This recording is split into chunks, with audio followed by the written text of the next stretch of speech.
innovation versus invention. There was something in the book where they said, the United States, it is obviously we're a leader in the world, but it's because of how the philosophy of the country. It's not necessarily, I mean, yes, we invent, but we innovate. And what that means is, and when you innovate, you become a leader. That's what they said. Innovators are leaders. They're synonymous, because a leader, or an innovator in this case, sees a product or something, a product, a service, a system, or whatever, and they say, I can make this better.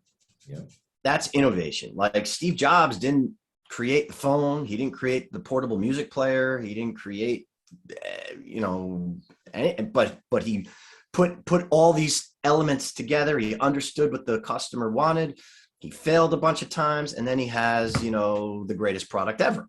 And so none of this was invented 10 years ago, but the innovation with everything and the seamless, experience and whatever created that. And so how many other, there was the Palm Pilot, there was, there was a lot of things, even the BlackBerry, they thought, all right, this is it. And that was what they didn't really innovate. And Steve Jobs took that and made it better. So innovation versus inventions. We talked about Thomas Edison. He had like 10,000, 20,000 inventions, and like a handful of them were amazing. But what about all those other thousands of things that failed? If you're going to invent something, poof, out of thin air, without any market intelligence, without even, understanding if there's a need. The electric car was not invented by Elon Musk. It was the electric car and the gas car in the turn of the 19th century, and gas won.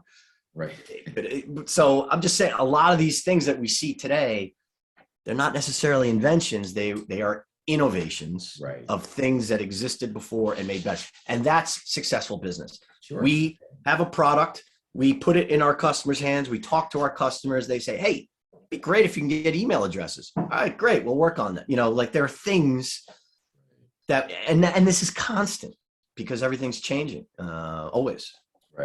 Yeah. And you're always looking for that differentiator too, to compete.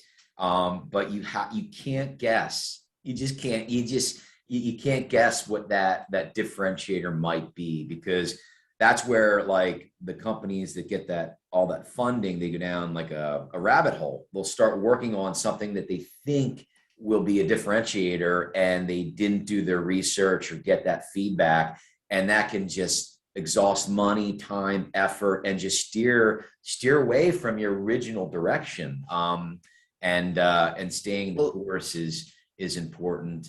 And I guess it all kind of to sum it up, because they bring this up too and nail it to scale, it is the field of dreams. If you build it, it doesn't mean they're going to come. What a great it example. Just isn't going to come. So.